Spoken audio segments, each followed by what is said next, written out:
Souvent, nous cherchons quelle est la cause de nos chutes et de nos manquements dans la vie chrétienne.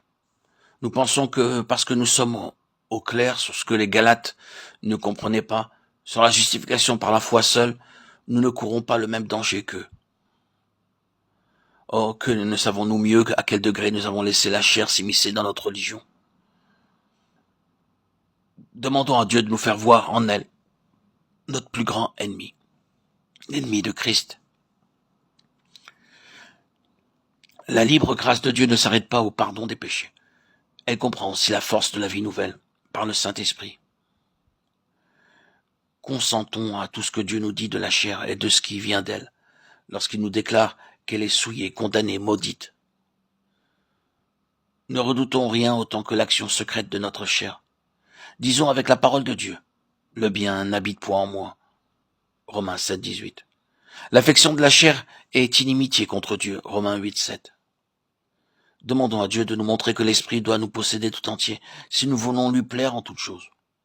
Croyons que si nous nous glorifions chaque jour de la croix, que si, par la prière et l'obéissance, nous voulons la chair à la mort de la croix, Christ recevra le sacrifice que nous lui faisons là, et que par sa divine puissance, il maintiendra en nous la vie de l'Esprit.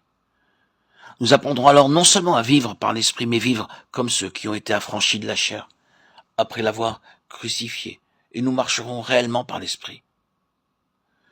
Dieu de bonté, je te prie de me faire comprendre tout ce que ta parole m'enseigne, quand elle me dit que je peux marcher par l'Esprit après avoir crucifié la chair, avec ses passions et ses convoitises.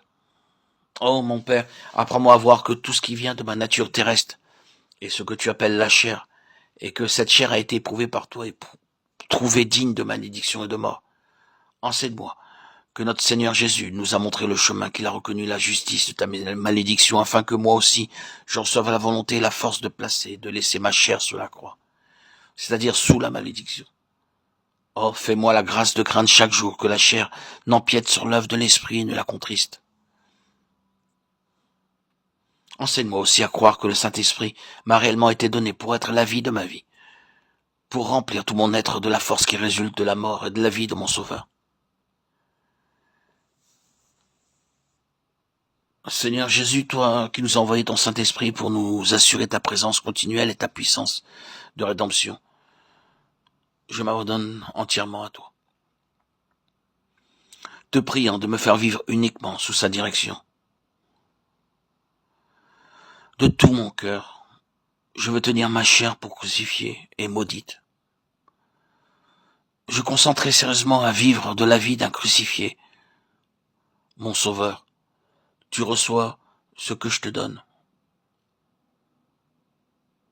Je me confie en toi pour me faire marcher aujourd'hui par ton esprit. Amen.